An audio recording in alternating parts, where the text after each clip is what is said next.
Hello class, this is Group 8's presentation of the Apple Inc. case study by Michael, me, Michelle, and Zaichao Yun.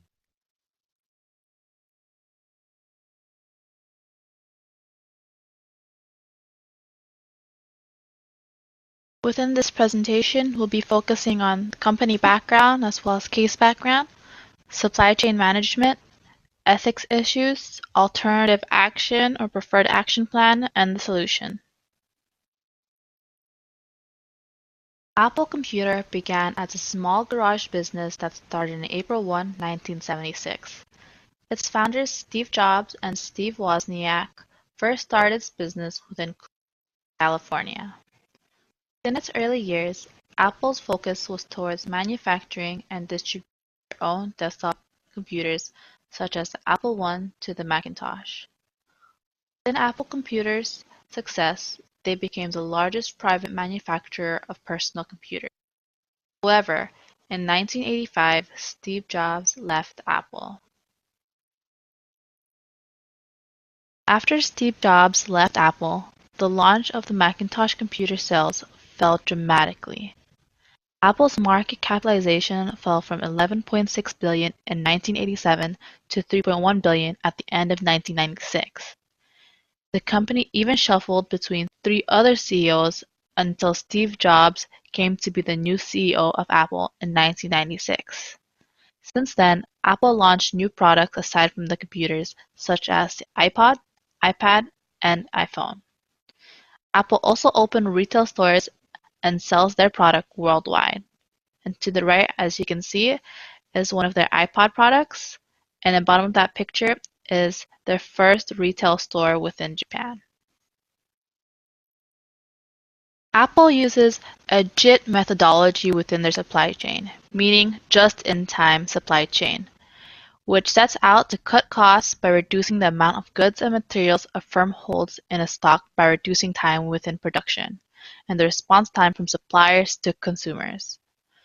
With the concern from investors and stakeholders with the well-being of the company due to Steve Jobs' passing and Tim Cook taking his place, Cook reassures them on a promising future with new products.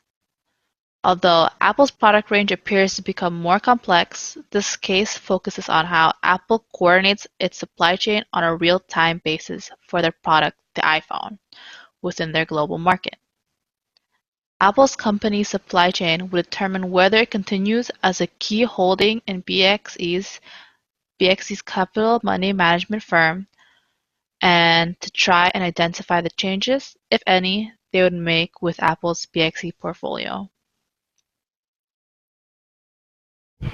Apple's global supply chain is divided into three parts: product development and upgrade, material procurement, and assembly production. Apple's product development department is concentrated in the United States of America in California, where they design products and then put them into production. After product development, material procurement is carried out globally through cooperations with suppliers. Apple concentrates on the process of assembling a complete product in their factories in Asia. The procurement strategy is divided into two parts. The first is an exclusive agreement with suppliers. Through this agreement, Apple provides equipment funds for the suppliers to ensure that they can provide sufficient quality production materials within the specified time. But the agreement also limits the commercial capabilities of those suppliers. The most obvious is that they do not have the energy to cooperate with third-party companies, which means that their profit margins are reduced. At the same time, this also makes it difficult for Apple's competitors to meet the demand of core production materials.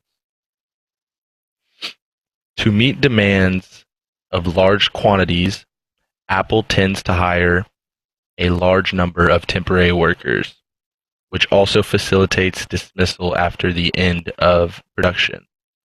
This type of employment leads to instability in production and can also cause ethical, social, and moral problems.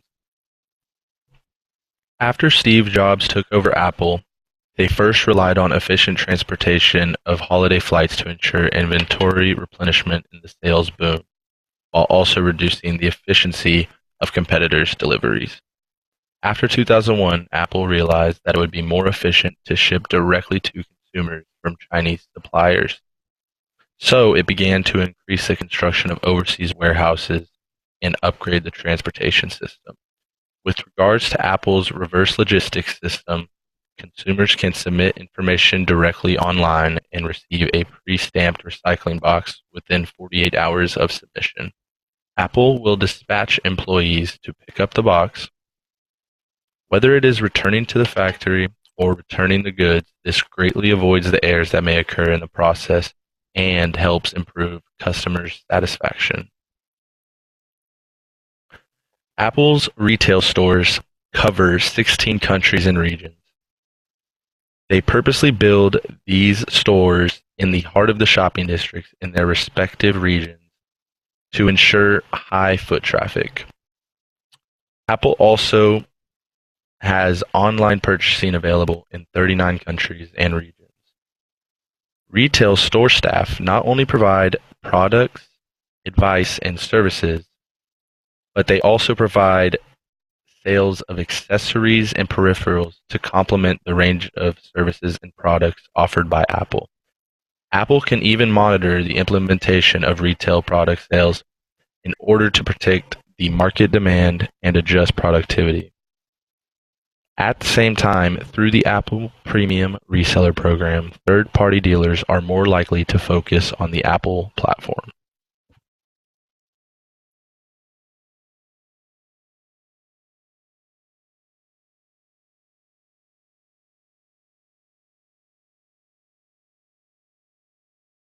Samsung, Apple's biggest competitor, has its similarities and differences.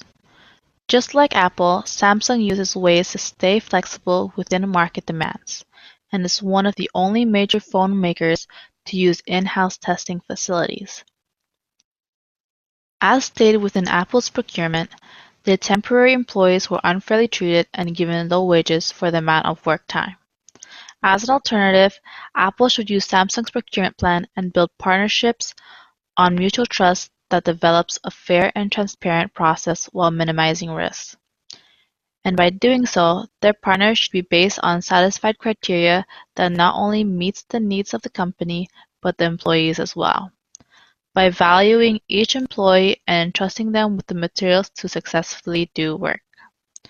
Within distributing their products, both companies sell their products directly and indirectly to consumers and use partnerships like retail stores to online stores to sell their products. And by doing so, they are able to expand their business and sell their products worldwide.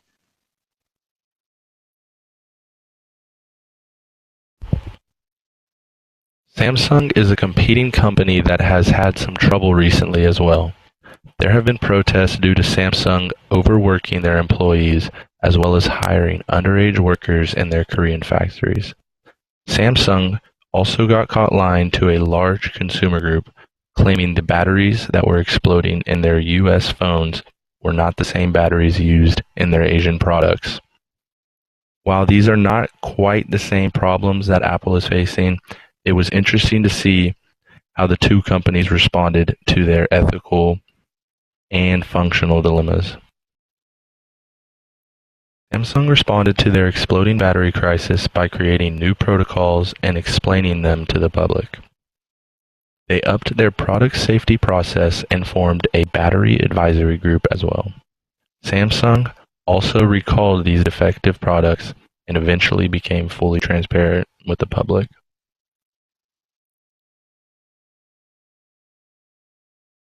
Apple should focus spending on product research and development while outsourcing production and procurement to partnering companies. This solution seems to be the most viable for Apple for a few reasons. One, it will help get rid of their questionable ethics regarding part-time and temporary employees. Two, suppliers and partners will be less restricted and have more opportunity, possibly increasing profit for all companies. 3. Apple will be able to stay ahead of competing companies in the cutthroat electronics and smartphone industry.